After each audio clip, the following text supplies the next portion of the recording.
Hey, weirdos. I'm Elena. I'm Ash. And this is Morbid. Ooh.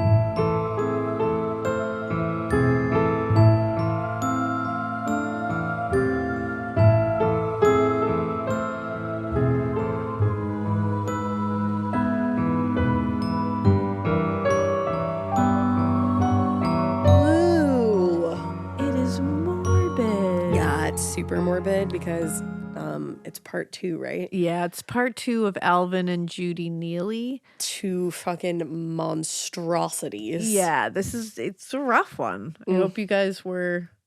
How you doing after part 1? Yeah, you okay? I know, it's just like this one, there's not a large, body count here. Mm-hmm. But my goodness, the victims are just, first, like, to have them be children.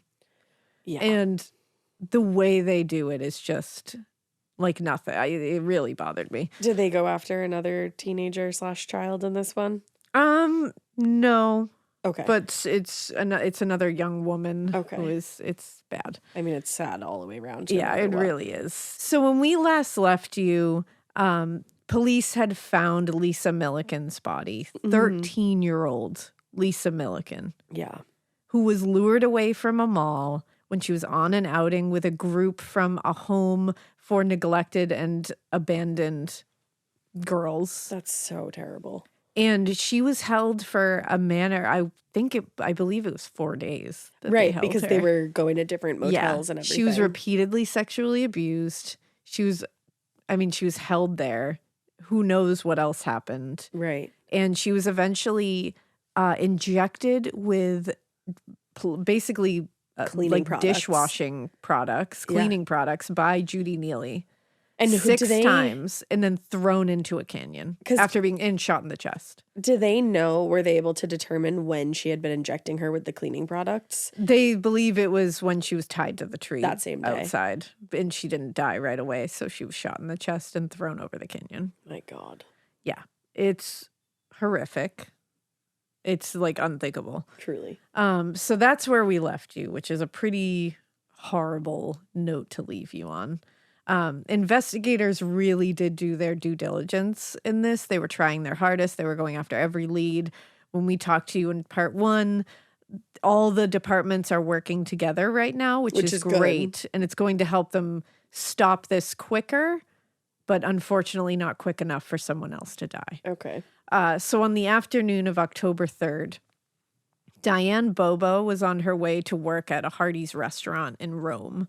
Unfortunately, she ran out of gas near the Thornwood School. Oh. And it was like this whole ordeal she went through where it was like she ran out of gas and then she tried to push the car and then she like ended up stalling in the middle of like this intersection. She had to push the truck off the road. Just like going through it. Just a bad morning. And she called her husband from a payphone and then she sat on the curb and just waited for him to come. She was like, I gave it my all. This thing is not starting, so I need help.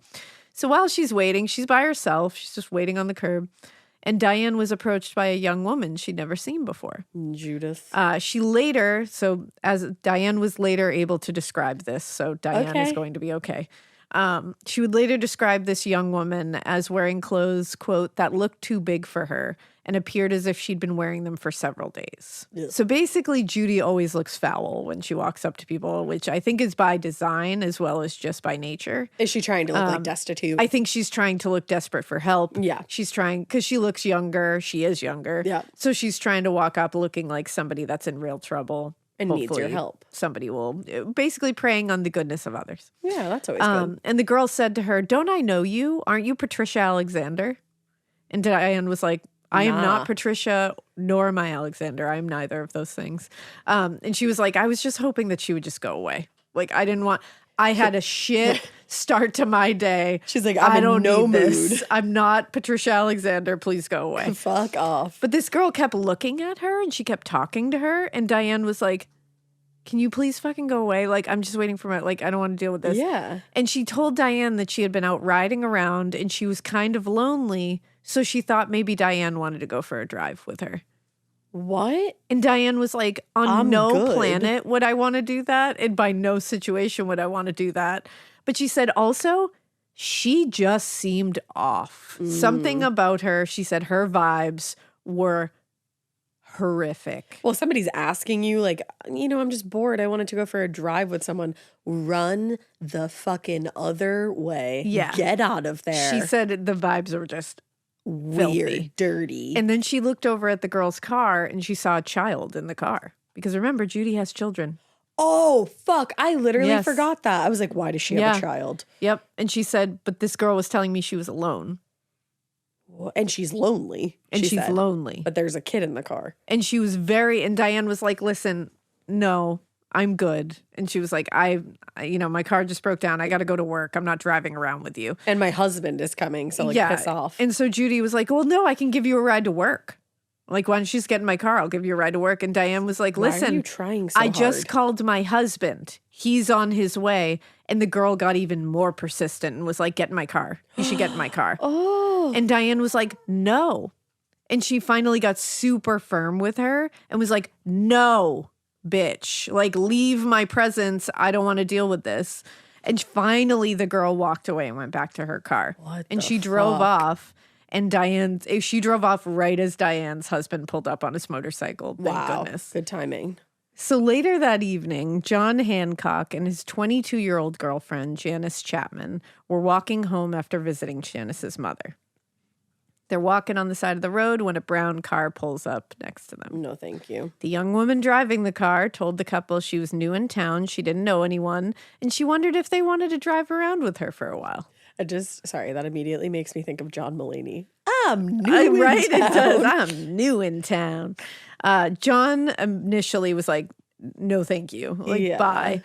And told the driver that they didn't actually need a ride. It's fine. Like, we're good. Because she was like, it looks like you need a ride. Like, I'll bring you where you need to go. Like, we can just, we'll be friends. No. But he looked at his girlfriend and Janice wanted to go. Like, it was clear.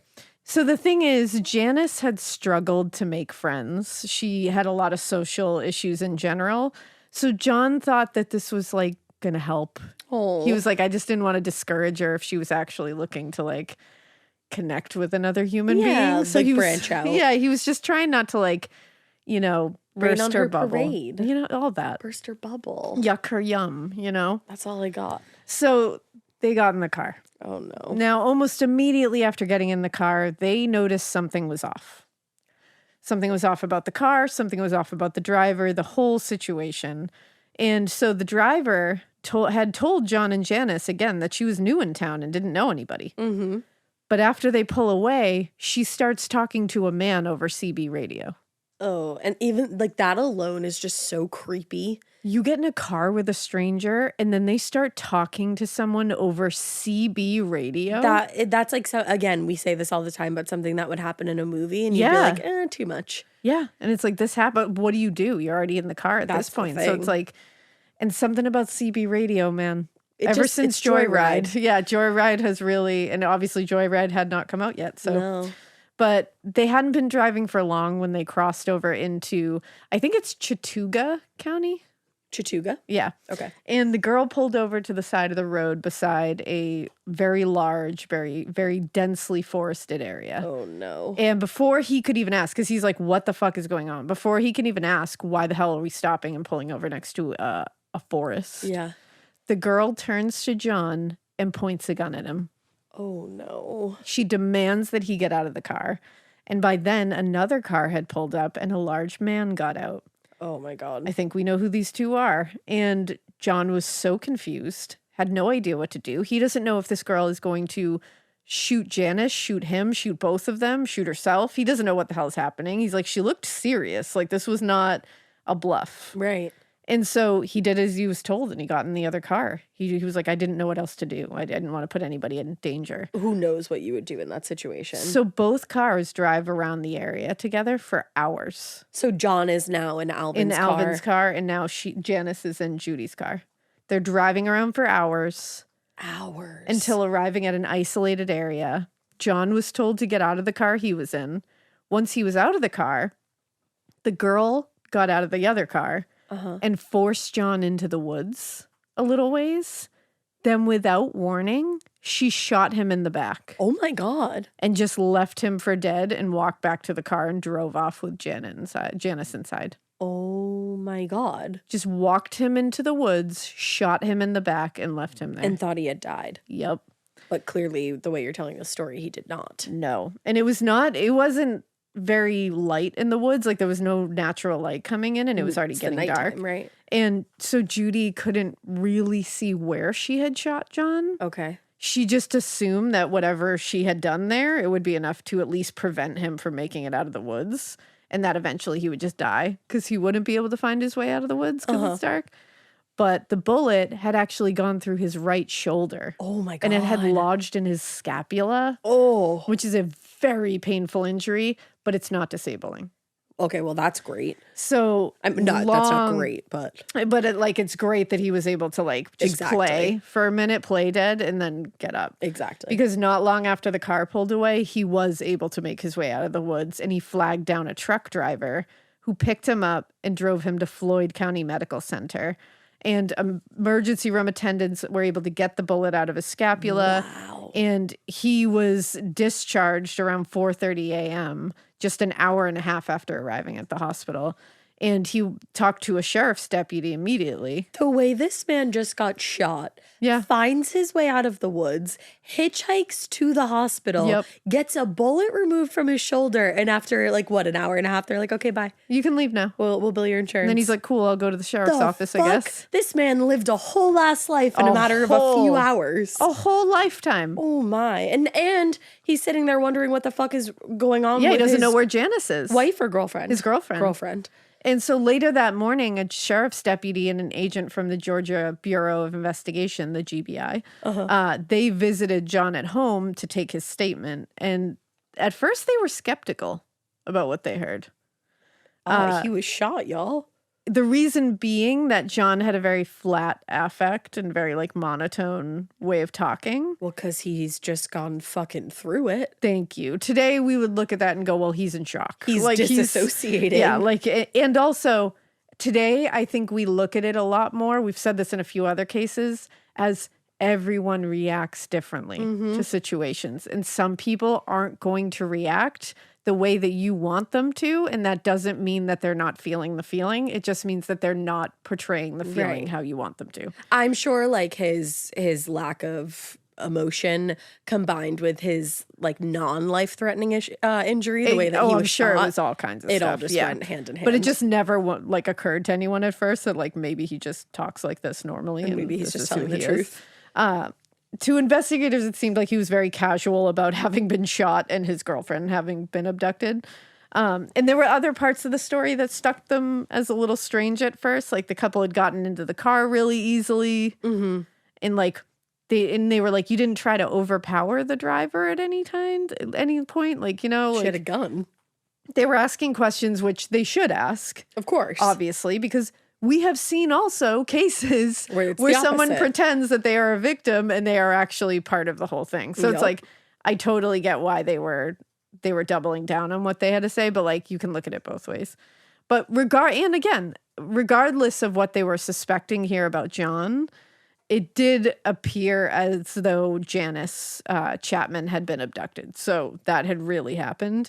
So the case was opened and an investigation began. Okay, good. And it was which I like that they weren't going to allow them being slightly suspicious of John's story to stop them from immediately looking for Janice. Right. So it was not lost either on the press or the investigators that Janice had been taken just a few days after Lisa Milliken's body was found in the canyon. Yeah. So detectives were like, it feels like this is more than coincidental. These are two young women. There's another young woman involved in the abduction story. It feels and that doesn't happen all the time. Yeah.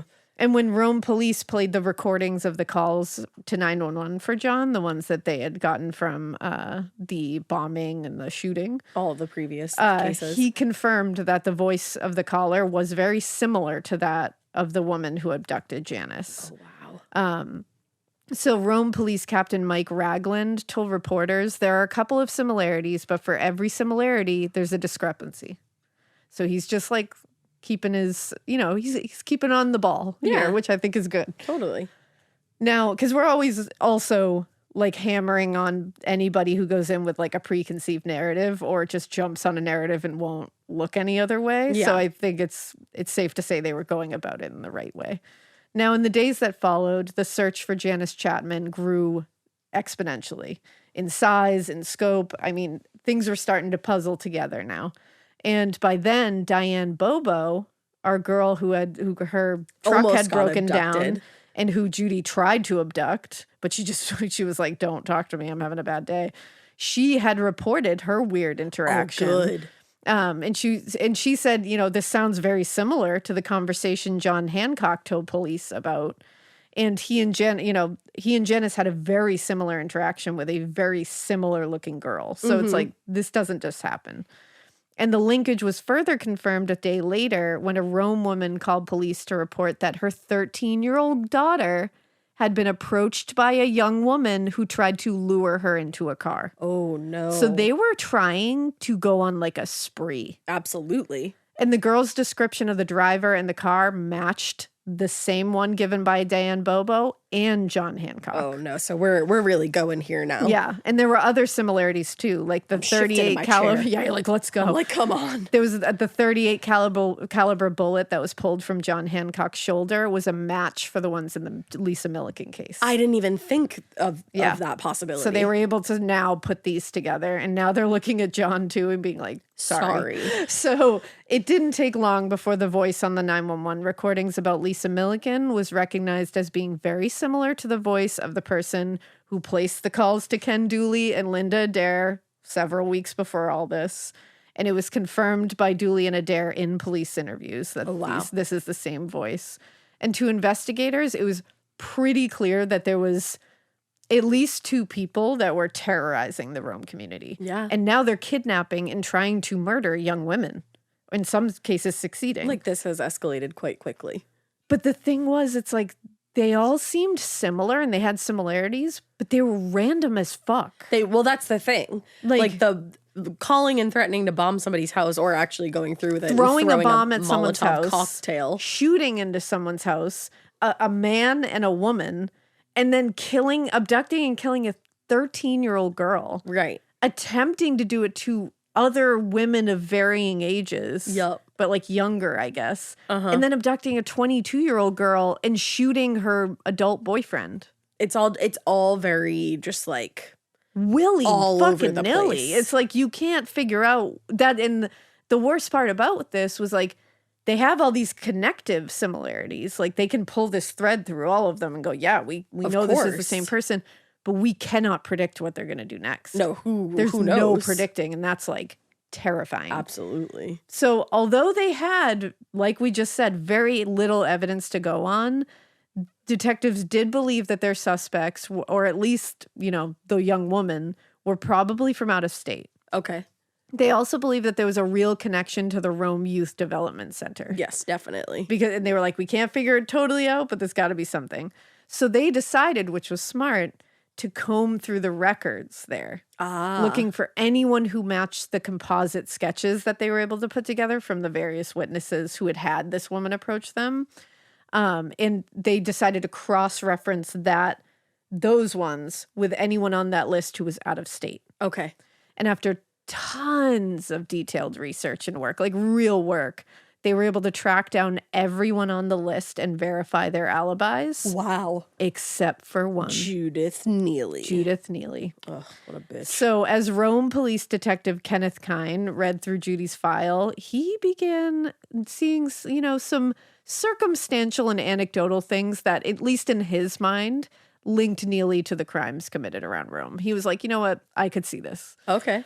She had first been arrested for committing a robbery at the same location Lisa Milliken disappeared from. Oh, I didn't even put 2 and 2 together on that. The couple was arrested near the area where Lisa's body was discovered for that robbery. And she appeared to be committing crimes with a man. Yup. And so a few days later, on October 12th, John Hancock picked Judy's photo out of a photo lineup and said she was definitely the woman who shot him. And later that day, Diane Bobo and the 13-year-old girl who Judy had attempted to abduct in Rome also identified Judy's photo from a lineup as being the woman who tried to lure them into her car. This is my favorite part of the whole when story. When it all just starts coming together. It's like what we say in the rewatcher, it's the third act montage. Oh, it is, because it's just coming. The Scooby Gang unites and just gets all the evidence together. So, based on the identifications, arrest warrants were issued for the arrest of Judy Neelley. Let's go. And as luck would have it, investigators didn't have to look too hard for their suspects, because 3 days earlier, on October 9th, Judy was arrested in Murfreesboro, Tennessee for passing bad checks. Are you kidding me? So she had already been arrested. Wow. And add that to the list now. Exactly. Bad checks.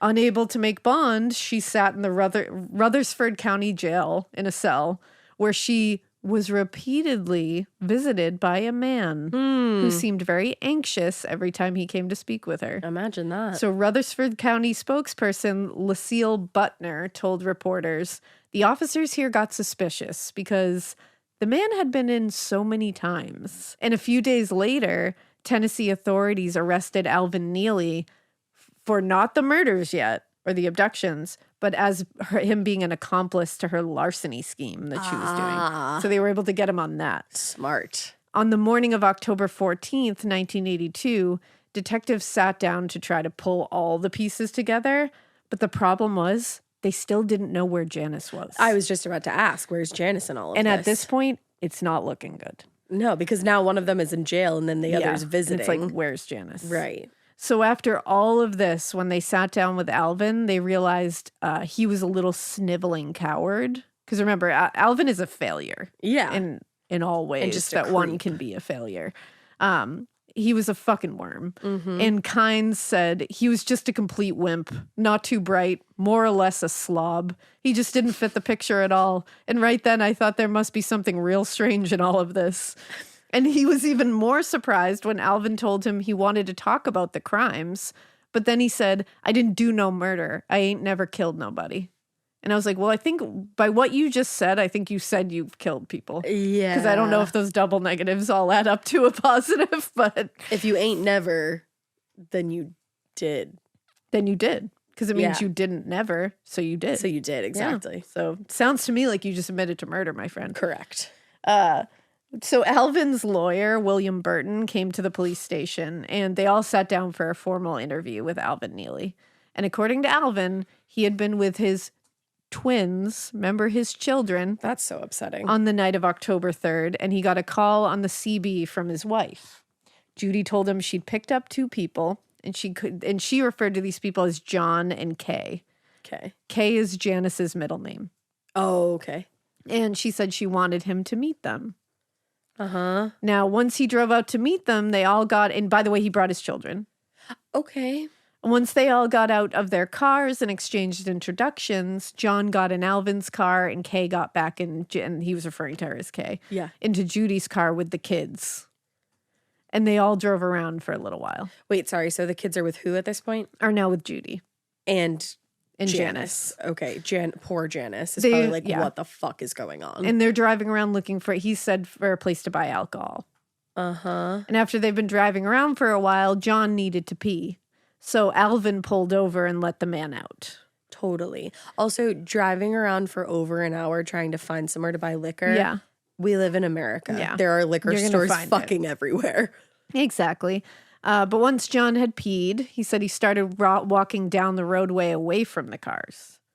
So seeing John walking away, Judy got out of her car and started to walk after him. So Alvin said he went to check on the children. Oh, of course. What's the doting father? Of course. We want to make sure that everybody knows that. Get a life. And so, went to go check on the children in the other car, which is when he noticed that Janice was handcuffed to the seat. Oh, just happened to notice that. In the car with the children. Oh, by the way. And he said, quote, she was just sitting there in the dark. She was real quiet. She didn't seem to worried about nothing. I doubt that. I doubt that highly. Yeah. After he loaded the kids back into his car. These poor kids are just getting shuffled around in the middle of their what parents. The fuck is going on. Just abducting people. And they're probably like toddlers at this point, I don't even right? know at this point how old they were. I think they were young. Yeah. So Alvin yelled after John and Judy, telling them to hurry up. But only Judy came back, he said. but you didn't know what happened. That checks. There was no plan there, you know. Didn't hear a gunshot or anything. Yeah, and from there they just went back to the motel room where Judy told Alvin she had shot John. Oh. Yeah. Once they were back at the motel room, Judy began mocking Janice and making fun of the way she spoke. Oh, I really hate that. But he said Janice didn't seem really bothered by it. I think she was probably just trying to stay terrified quiet and in shock. to stay alive. The next morning, Alvin claimed that Judy and Janice left the motel to drive around for a while, eventually meeting up with Alvin at a local Dairy Queen. And Alvin said to investigators, quote, "She was out of control. I was afraid she might shoot me this time. She's a dangerous person." Talking about Judy. Right. And he said, "She firebombed that house in Rome." Oh, shit. And he said that Judy and Janice left the Dairy Queen together, and when Judy came back alone, she told him she had shot the girl and left her body along a rural back road. Oh. He then drew up a map for investigators, and he signed it. Oh, wow. Yeah. Now, they later learned this story was at least partially true. Yeah, but somewhat. The next day, October 15th, Janice Chapman's body was discovered alongside a rural road in Haywood Valley. She had 1 bullet wound in her back and 2 in her chest. That's so sad. Rome Police Chief Joe Cleveland told reporters, "We don't really have a motive. There was no robbery involved." Wow. So they just killed her to kill her. For no reason whatsoever. And I love that Alvin just wasted no fucking time pinning all the murders on his wife. Every single one. He is the most sniveling little worm I've ever seen. Like, she is a piece of absolute fucking garbage. Yeah. The 2 of them. She just showed me a picture of them. I'm like, oh, I know. They're just so fucking foul together. They really are. They're posing in front of a Confederate flag here. Yeah, exactly. Disgusting. Yeah. But he called William Burton and asked if he could also represent Judy. So he's throwing Judy under the bus. What? And then trying to get her a lawyer. Now, unfortunately, Judy hadn't asked for an attorney. So when Burton arrived at the station, investigators refused to let him see her until she asked. Yeah. And so in the meantime, Judy was crafting a defense pretty similar to her husband's, which is she was claiming it was Alvin who had killed Lisa Milliken and Janice Chapman. So now they're turning on each other. Of course. They're like Myra and Ian. My thoughts immediately. It's us against the world. And then they get invested and they're like, fuck that person. They did everything. I hate them. Girl, it's like your love endures. I am scrolling through pictures right now and I am just flabbergasted. It just makes sense. It does. Now, according to Judy, she had never been in trouble with the law until she met Alvin, and she had only engaged in criminal activity because of Alvin. They're like, we've seen your rap sheet more. Yeah. And what's sad is that Judy had a beginning to life that was rough. Like that she seemed to be triumphing in the beginning, like that's in school. Thing. And it's like she did really give in to her dark side that was clearly always there. Had to have been. The detective showed her a picture of Lisa Milliken, who Judy acknowledged as having met at the Riverbend Mall a few weeks earlier. But she said, "I noticed her because she looked like Joni Cunningham, who is a character from Happy Days." Oh. If you look up Lisa Milliken, she's adorable. Oh, she does remind me. She is like a Happy Days character. She's just beautiful. Now, ultimately, Judy made 2 statements to investigators in Alabama and Georgia. She acknowledged participating in the attacks on the YDC, the youth, the YDC employees. Yes. And the kidnapping and murder of Lisa Milliken and Janice Chapman. So she acknowledged participating in these. Okay. But she claimed she had only participated in the crimes because she was, quote, under the control of her husband, who had physically and sexually abused her. Okay. Now, here's the thing. He is a piece of fucking shit. Absolutely. He is a monster. Mm-hmm. He has a noted and proven history of being physically and sexually abusive to the women, the girls. I was going to say young life. girls. So that can all be true. Absolutely. That doesn't take doesn't mean your involvement away. Yeah. You did it. And also, it doesn't take it away. It's like, so your life is just terrible all around. All of it is, and it's like, there's so much mess here. Yeah. You know, that like all of these things can be true at once. That's exactly it. Judy's a fucking monster. Mm-hmm. She had monstrosity inside of her. And she's a predator. She's a predator. And it's like, so she she has that inside of her. Absolutely. And Alvin is also a fucking monster and doesn't even hide his monstrosity. It's just right out in the open. He beats the shit out of people he's supposed to love. Mm-hmm. He threatens to kill his own children. Like, he's a piece of absolute fucking garbage. It sounds like so is she. Neither of them knew how to love. Like, no. They are. So it's very real to believe that all of this is true at once. That she had this inside of her and that she deserves to be punished for it. Mm-hmm. And that he also was in control of her and physically and sexually assaulted her to gain control. I believe it. I believe all of it. Yep. So according to Judy, Alvin had demanded that she find girls and young women for him to sexually assault. And that she only agreed to help because, quote, she was willing to do anything to avoid further abuse. Okay. I believe that up to a point. Exactly. It's like, nope, you enjoyed it. You did it. You literally inserted cleaning products into somebody's body. Yeah, it's like, I don't feel bad about that part. Like, I don't feel bad about who you are on the inside. No. Like, you clearly let it out. This whole thing, that's why this case is so fucked up. Because it's just like, it is hard to see any of the... Well, there's any good or any kind of positive anywhere here. Layers and layers of fucked up, putrid, sadness, nasty shit. Horrible rage. Yeah, this abuse, trauma. Lousy with sadness. The more investigators spoke to both of them, Alvin and Judy, the more convinced they became that, like what we were saying, neither one of them was telling the full truth. No. And that's how we are kind of saying it here. All of these things can be true and they cannot be true at all. Mm-hmm. So just days after Alvin was trying to completely blame Judy for all the murders, he'd come up with a new explanation. He said there were 7 other victims. And according to Alvin, he and Judy were, quote, recruiters and enforcers, and this is a quote, in a prostitution ring, but not all of the slayings were connected to prostitution. And that was a quote, by the way. Okay. So now he's trying to say that he's working for this ring and he's an enforcer and a recruiter along with Judy, and that this all has to do with that. Uh-huh. Now, based on his statements to police, Alvin did seem to have some details about the murders of young women that had happened around the state that they hadn't connected to them. Okay. But it wasn't super clear whether that was because he was involved in them or he could have just read about it in the paper. Like, it was in the news. Anyways. Like, the things he had weren't things he couldn't have gotten in the media. He said, or the Georgia Bureau of Investigations director, Phil Peters, told the press, all I can tell you is we're checking it out. There's a lot of misinformation floating around about it, but we have agents talking to them, and we're just trying to evaluate, find out exactly what we have to do to separate the facts from the fiction. This must have been really hard. I can't even imagine. They seem like 2 fucking liars. And it's like they're lying about each other and for each other. So it's like this is just, it's a mess. Yeah.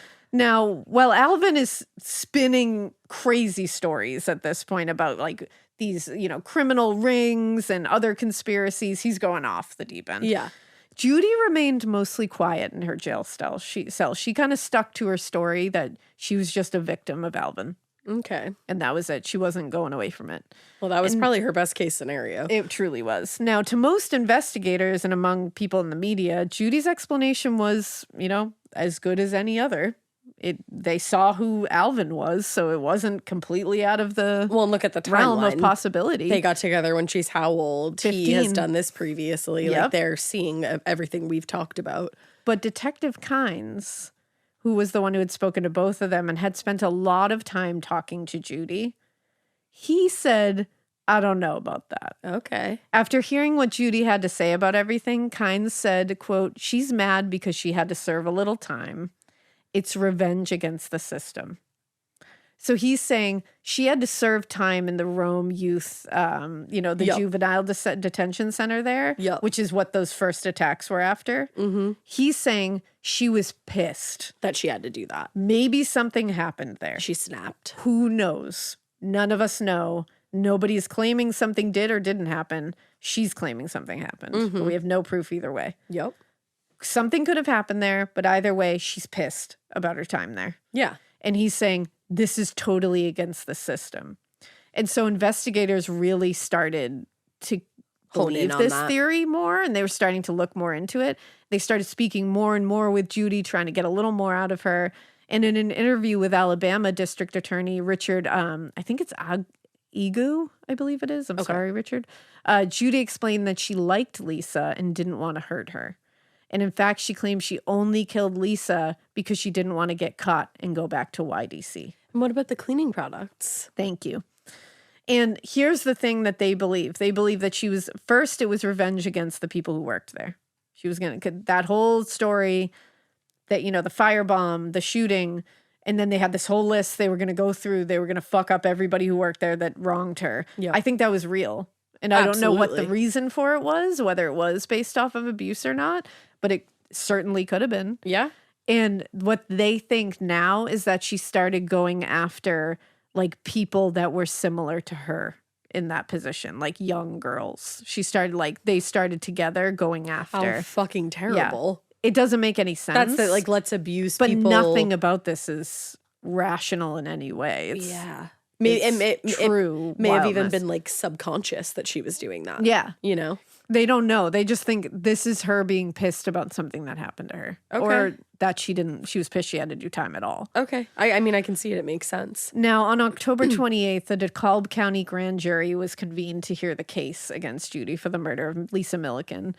They deliberated less than one day before returning an indictment. And in the 3-count indictment, she was accused of not only killing Lisa, but also of kidnapping and sexual abuse of a minor. If she was prosecuted to the fullest extent and found guilty, she was going to face the death penalty in Alabama. Wow. Even so, her court-appointed lawyer, Bob French, was convinced that she had only participated in anything out of fear. And he was, quote, dedicated to a not guilty verdict. And I say, good luck. Yeah. Also, like, of course you are. That's your job. Now, the problem facing Alvin and Judy's lawyers was that neither of them denied kidnapping and killing Lisa and Janice. They both admitted that they were both there. Around that. Alvin was also an idiot. So when he would try to create elaborate stories and lies to save himself, he always ended up actually creating traps for himself to just galump into. I mean, good. Yeah. So this is a trigger warning for this next part because I'm just going to say something about the Lisa Milliken thing, and it's pretty horrific. It's sexual abuse related, so I just want to let you guys know that that's coming. It's just for a second, so you can skip forward really quick if you want to. Okay. For example, during an interview with GBI agents, Alvin repeatedly denied raping Lisa Milliken. But when agents looked at him and said, well, how the fuck then did she have semen found inside of her if you did not rape her? Mm-hmm. And Alvin said he just kept denying, but then he turned it into an outrageous lie. Oh, God. According to Alvin, he said, and this is horrific, he said Lisa was handcuffed to the bed in the motel room when Judy masturbated him into a Dixie cup and then poured it into Lisa. That was his explanation. I actually don't know what to say about that. Instead of just, like, you're caught. You got caught. There's no, it is black and white. It is, you are caught red-handed, and you come up with the most wild and just disgusting, foul and complex explanation for something that is black and white. Like, there's no, that's on another level. Stupid this fucking worm was. Oh, that's so heinous. And again, that was his way of still saying, well, Judy was part of that. Uh-huh. And it's like, just admit that you're a fucking pig, that you're a predatory fucking pig, and you've done this your whole damn life. That's so, you disgusting pig. The fact that his brain would even make that up is so incomprehensible. Investigators, first of all, must have been sitting there horrified, disgusted, but also sitting there and just being like, are you fucking kidding me? Like, how dumb do you think we are? Who do you think you are talking to? And again, with each new lie, he just got himself more and more tangled in his own fucking guilt. Yeah. And every time he would more or less just admit his guilt again. Exactly. And over the course of the investigation, his story changed repeatedly. First, it was all Judy's idea because she was crazy and dangerous. Yeah. Then he claimed they were enforcers in this ring.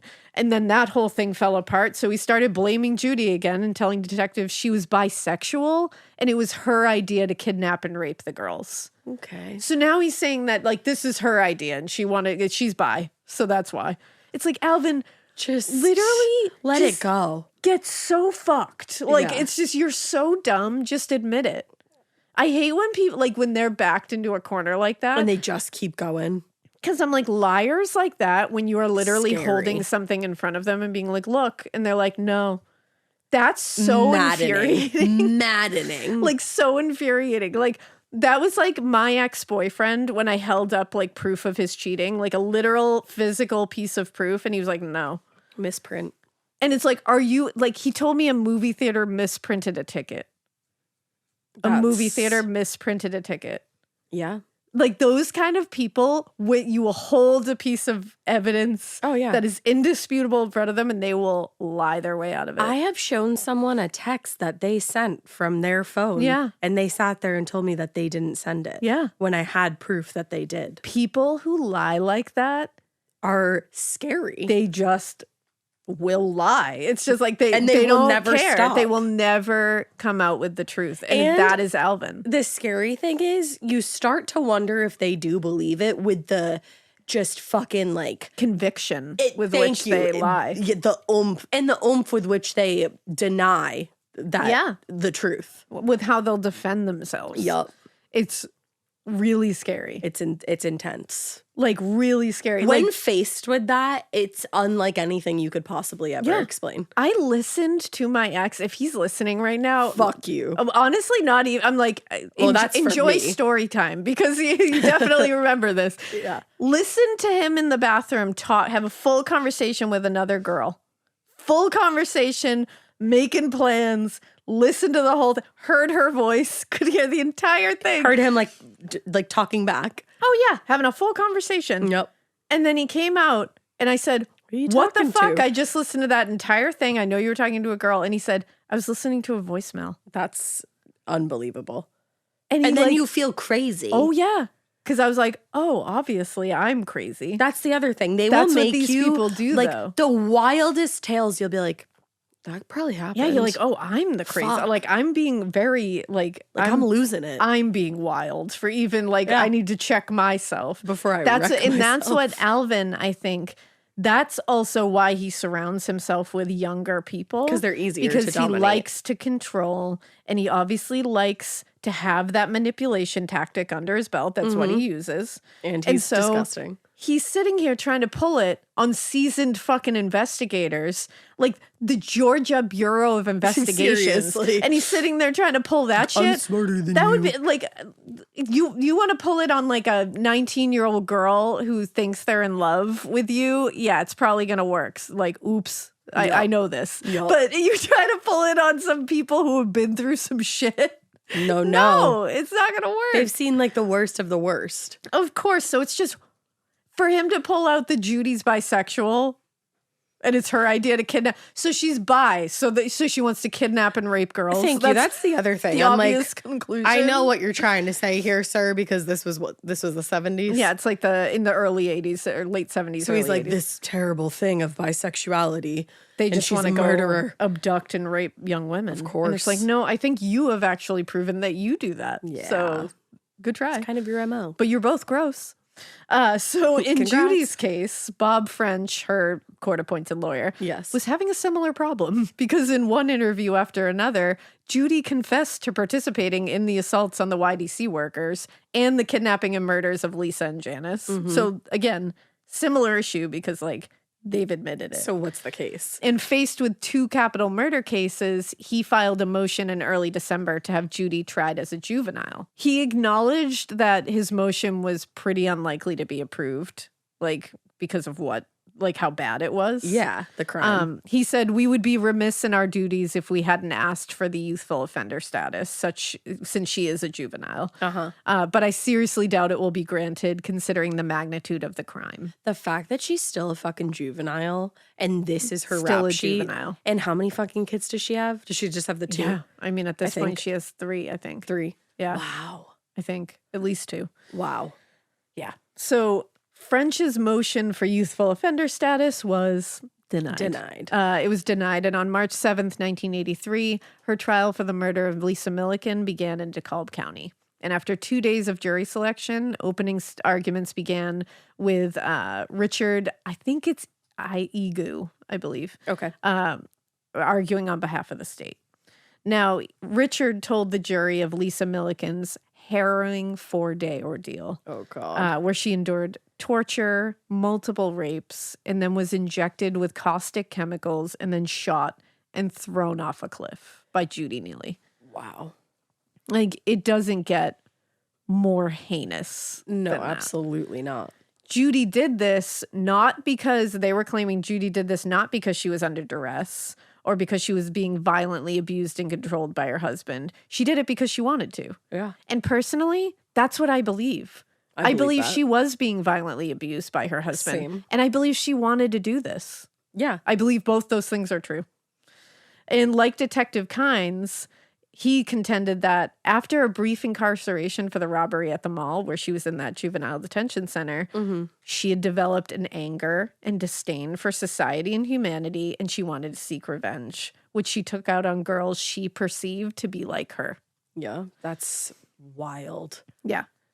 Now, in her defense, Bob French told the jury, a different side of this story. In his version of events, Judy was, quote, beaten and brainwashed into procuring 13-year-old Lisa Ann Milliken as a, quote unquote, sex partner, which I was like, you mean rape victim? Yeah. For her husband.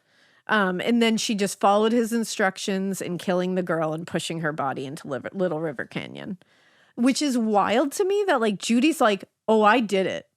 Like, she's not even blaming it on Al. Like, she's not even being like, Alvin killed her. She's like, oh, no, I killed her. Right. And they're having to be like, yeah, she just did it because you told her to. And it's like, I think there's more to it than that. According to French, quote, every move, every action, every thought for carrying out this heinous event was planned, calculated, and instigated by Alvin Neelley, who had been violently controlling her actions since the day they met and began a relationship when she was only 15 years old. Again, I think it's all true. And I think she wanted to do it. It's wild to me that all of this happened in the span of like a couple of years. Yeah.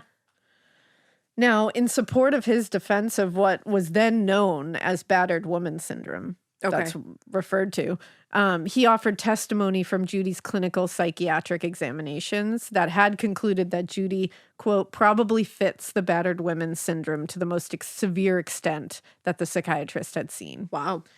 This is why I do believe all of these things can be true. The psychiatrist also noted that Alvin's mental state was substituted for Judy's own, resulting in a situation where Judy, quote, had no intents of her own. So French told the jury Judy was reduced to a robot by this man, who saw himself as an extension of Clyde Barrow and his woman as Bonnie Parker. Oh. Who knows? I don't know. All I know is they're both terrible. That's the thing. That's the thing. It doesn't matter what they think or who they see themselves as. Yeah. I think it's all true at the same time. And I think she didn't, do that kind of thing. You don't inject someone with cleaning fluids 6 times and then shoot them in the chest unless you want to do that. So the district attorney acknowledged that Judy absolutely may have been influenced by her husband. And you know what? Maybe she wouldn't have acted violently without his urging. Maybe she would have held it all in. But she was still responsible for her actions that she did do. The hypothetical maybe she wouldn't have doesn't really have bearing on anything when Lisa and Janice are lying dead in the ground. So they said her plea was not guilty by reason of insanity. And even if it had been, such a plea does not include abnormal behavior manifested by repeated criminal or antisocial acts. And what has happened here is criminal, antisocial, and of the highest degree. So after 2 weeks of very graphic testimony, a lot of evidence, The jury deliberated for less than 4 hours and returned a verdict of guilty. Hell yeah. The circuit court jury recommended a sentence of life in prison without the possibility of parole, which I think is very fair. French, her lawyer, said Judy is in pretty bad shape, and he referred to her as a basket case. Okay. Again, a quote. Yes, of course. Under Alabama. Under That's the fancy way to say it. Alabama.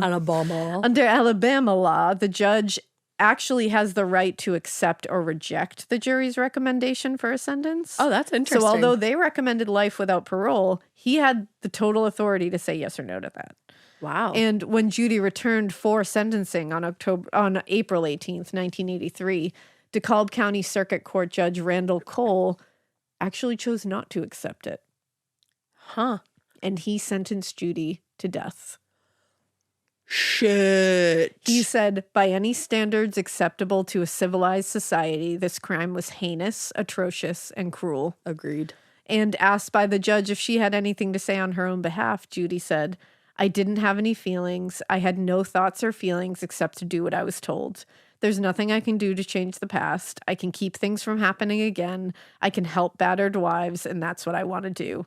Now, I don't know if it was really love or fright from being so scared of him or dependency.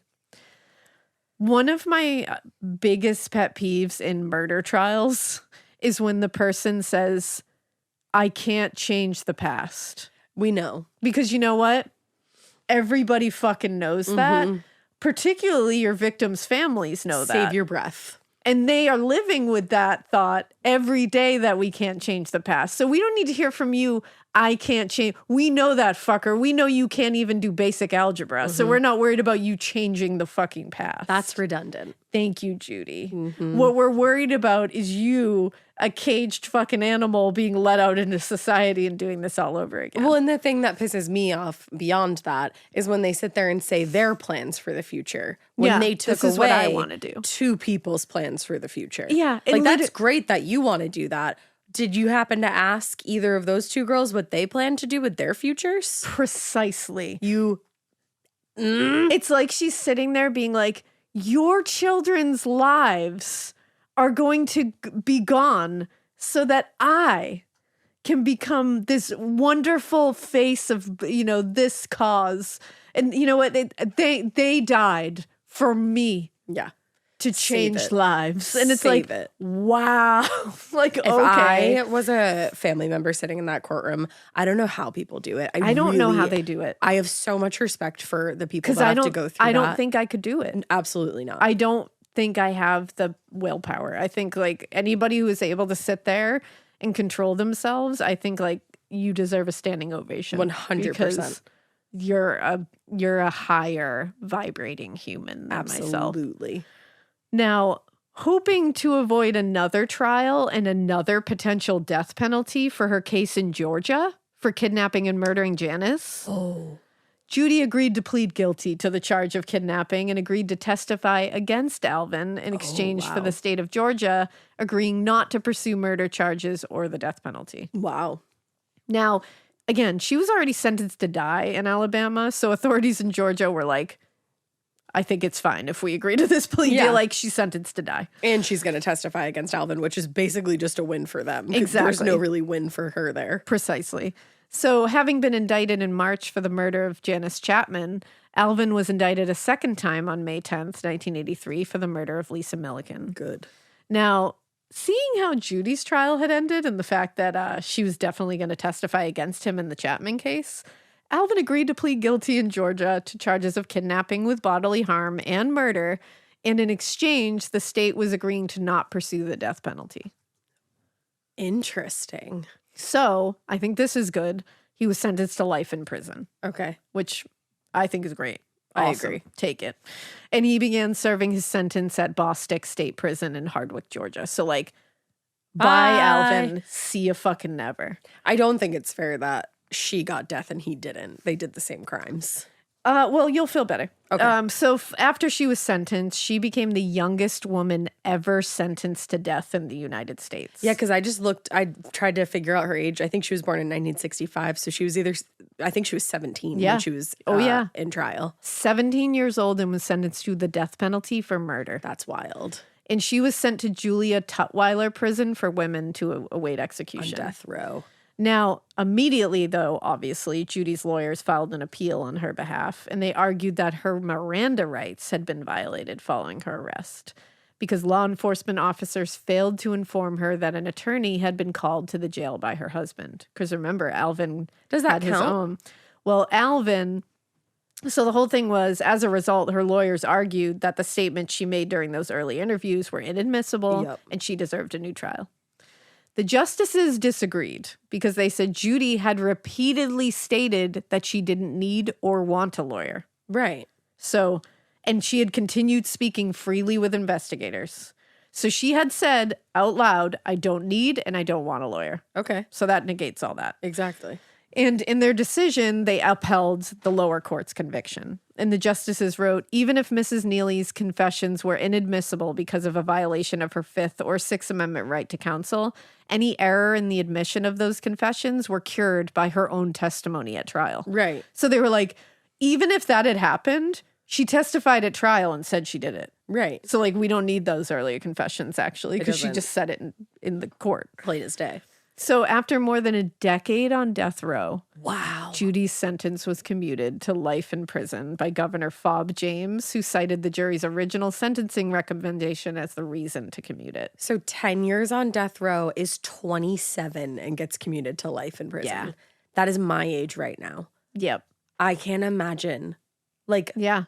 But she's such a fucking monster. Yeah. And they did this because they said that original jury had wanted life in prison without parole. Right. So they are allowed to go back and commute that sentence back to that, which like, I don't know. Yeah, I don't know how seems I like feel a little about that. I got to look further into that. Like, I don't want to spout out an opinion without being fully researched. My initial thought is like, but I think in this case it's a because it's like, what the fuck? Yeah. But I guess it could be beneficial in other cases if maybe the judge handed out like a ridiculously unfair sentence. Yeah, and I think I'm also moving my opinion on the death penalty so much that I think I'm also just like, I honestly, life without parole, I'm like, that works for me. Yeah. And I guess in my opinion, it's like, what's the point of having the jury if the judge can just do whatever the fuck they want? Yeah, that's true. You know? But then, like, what's the point of the judge if the jury gets the final say? Yeah. You know? It's all it all kind of is convoluted. Yeah, it really is. But either way, following this whole thing, the Alabama legislature passed legislation in 2003 to prevent Judy becoming eligible for parole. But then changes in the law in 2018 undid that legislation. I was going to say, making her eligible as of 2023. Yeah. In May 2023, the state parole board deliberated for less than an hour and denied her parole. I saw that. As of today, she is still in Julia Tutwiler prison for women. She is serving out a life sentence, but she will be eligible for consideration for parole again in 2028. Wow. And she's only, I think she's 58 right now, 58 or 59. Yeah. So she could very well still be alive then. The thing is, from what I looked up, I think even if she got parole, she would have to go serve in Georgia. Oh. Because I think I think she will still have to serve a life sentence in Georgia. So I don't think it will even matter. Interesting. I'll look it up again and I'll make sure to update it on the next episode. Okay. But I'm fairly certain that I guess that from makes what sense. I read, she will have to continue serving another sentence in another place. Even though consecutive kind of thing. Because they gave her the plea of taking deth penalty off the table, but they gave her okay. Yeah. So yeah. So I think she'll get parole and then immediately have to go to Georgia and start serving a life sentence. So like why even give her parole? Just don't. That's kind of a waste of everybody's time. Alvin Neelley, in case you were wondering, because you were like, he didn't get death. He did. He got death in the end. He served roughly 20 years of his life sentence at Bostic State Prison. And then he died on October 21st, 2005 from complications following surgery. Oh, well. Yeah. Bye. So it is quite a story. Mm-hmm. And they are quite a pair.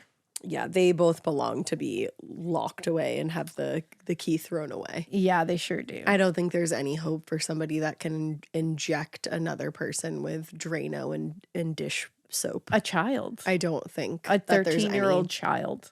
I just simply don't think. Yeah, I don't see you can be how reformed. you get past that, but here we are. Wow, what a horrific case. Yeah. I would really love something paranormal for the next episode, but I personally am working on like a old-timey one. Ooh. So, sorry to some. Sorry to some, but yay to others. Yeah, exactly. And then, we're going to be coming up in the next few weeks. We're going to be hitting you with some like pretty gnarly cases. So yeah, just be prepared for that. We'll have a little smattering of spooky in there too, just to like cleanse your palate in between. But don't worry, because there's some rough ones coming. Yeah. We got to move away from the most wonderful time of the year, exactly. Halloween. Exactly. Except it still hasn't happened yet. No, technically. Weird. Yeah. But anyway, we hope you keep listening. And we hope you keep it weird. But not this weird, because I don't know about that.